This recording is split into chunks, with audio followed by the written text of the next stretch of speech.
Hello everyone, welcome back into this channel. So in this video I will like to show you the way how you can do a collaborations work on your Instagram story. So you just need to open your Instagram application and sign in with your account, and then you just need to make sure that you are stay into the home section and just swipe your screen into the right side so that you can access into the Instagram story camera.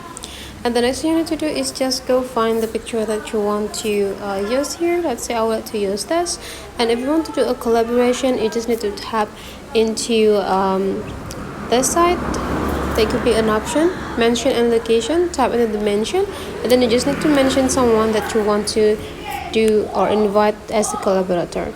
And right after that, you just need to post this, and then you just need to wait until your friend received those notifications and they have a chance to repost the Instagram story and do anything about it. So that's for today's tutorial, guys. Hopefully you enjoy this, and let's meet again into other tutorial.